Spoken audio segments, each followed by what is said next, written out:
Waldron is out. I'm literally being told this as we speak. You have it, Graziano? Well, no, I'm just, it's coming across here. Yeah, look, Okay, they were talking about this. Was there going to be a change? Obviously, his first-year coordinator, Shane Waldron, hasn't clicked, as we've discussed with Caleb Williams. They felt like they had to make a change.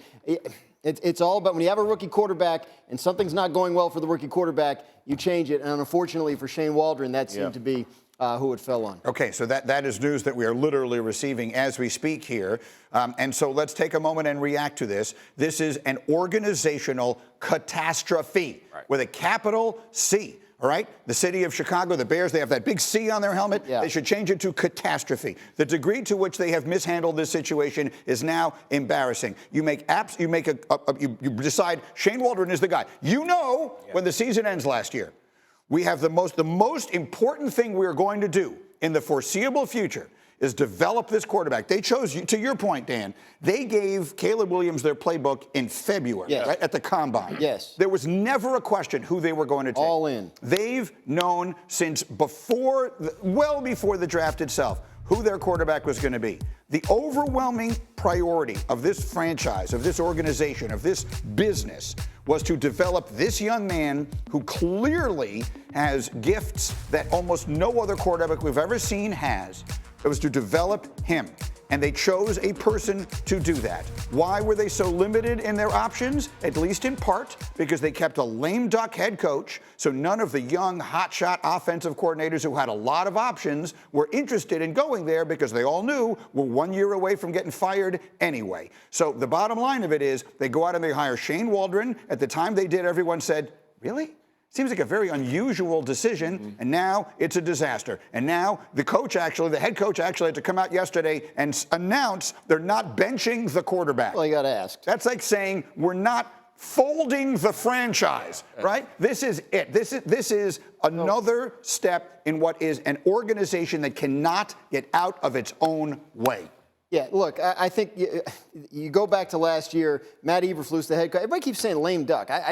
He has more than this is not the last year of his contract. Mike McCarthy's a lame duck. Like, he has no contract beyond this year. So, but you're saying it in a way that, like, if it didn't go well, he was going to be gone, and people knew that. Right. So they felt like he earned his way back because they played well at the end of the year. They were going to reset under a new quarterback, but you got to nail the coordinator hire. And obviously, they're admitting today that they didn't nail the coordinator hire. And it's not necessarily like Shane Waldron is not a terrible coach. Right. The fact of the matter is, you got to be thinking about the quarterback, what he can do, what he needs to do, what he needs to get better at, and how to get him there, and it didn't seem like a good match. Look, I don't know if he's a terrible coach. Right. I know he's done a terrible job, and I know that because literally everyone, I host a football show on Sundays, and I host 5 football shows a week here, and every single person who understands quarterback intricately, the Alex Smiths and the Dan Orlovskis and everyone else that I work with, every one of them says to me, they're not doing any of the right things to develop this quarterback. The offense, they have him in there running. They have him running stuff in there that guys who have been playing 10 years should run. Right. They brought him in and they gave him a playbook like he was Kirk Cousins. Right. He's a rookie coming directly out of college who had a very obvious skill set but also had some obvious flaws. Right. And what they are doing is they are accentuating the flaws and they are not taking advantage of the things that he does well. This is I will say it again.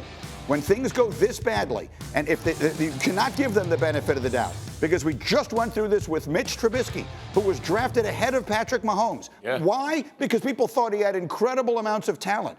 We went through this with Justin Fields, and now we're going through it again with Caleb Williams. This is the same organization. This is rinse, repeat. This is absolute. This goes way, way, way to the top. I've never felt more useless. Like, Greeny has covered all of the things that need to be covered. That's just when we come back. No, but I think Greeny's right about a bunch. And to me, honestly, it's always an organizational failure when your quarterback, your first-round quarterback fails because you drafted him, you put him in a situation, you decided what he could handle and what he couldn't. Like, that is going to fall on you. You don't get drafted in the first round because you don't have talent, you don't have ability, and you're not going to be successful. This was the first guy since, I guess, Trevor Lawrence, who we were like, oh, this is a can't-miss prospect. He's going to be great. And I do think what you're saying is the way that their offense is designed, it's not a bad offense.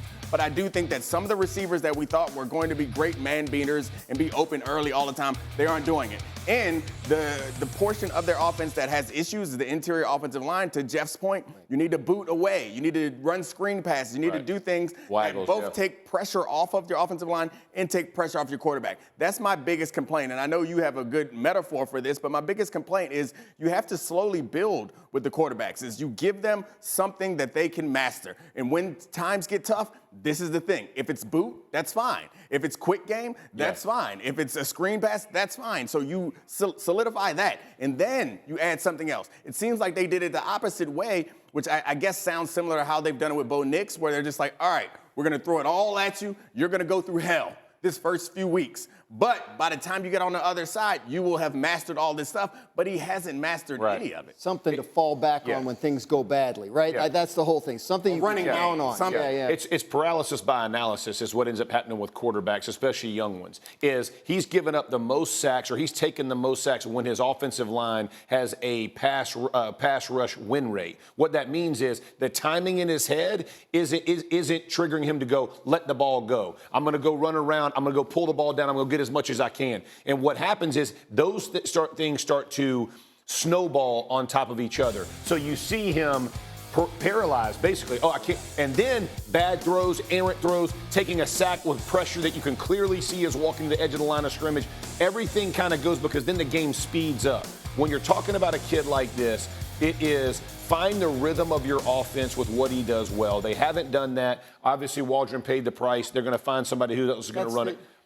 So here's the problem now, right? Like, now you got half a year, right? And then you're probably they'll promote someone from the staff. They have Thomas Brown on the staff, who was the interim in Carolina last year after Frank Reich got fired. But the odds are you're going to do a search, right, and bring in somebody else. So now you have the first half of his rookie year didn't work. The second half of his rookie year, you're going to be marking time. Like, what do you do with this quarterback prospect in the meantime so it's not a wasted year? You can still, if you're Caleb Williams, there's a lot to glean from this situation. You understand there are out routes that are open. You have work on your accuracy, right? Work on the timing of plays, not taking sacks. There's literally nothing they can do with the next 8 weeks or whatever it is of this season that's going to mean a damn thing, because they're going to bring in a whole new coach and a whole new offense and a whole new verbiage and a whole new system, which is exactly what they did to Trubisky and exactly what they did to Justin Fields. What you're Fields. saying is it's not factual. Let me tell you how the NFL works. When Ben Johnson, is he gonna stick around with Jared Goff this year? Is he going to go to Chicago?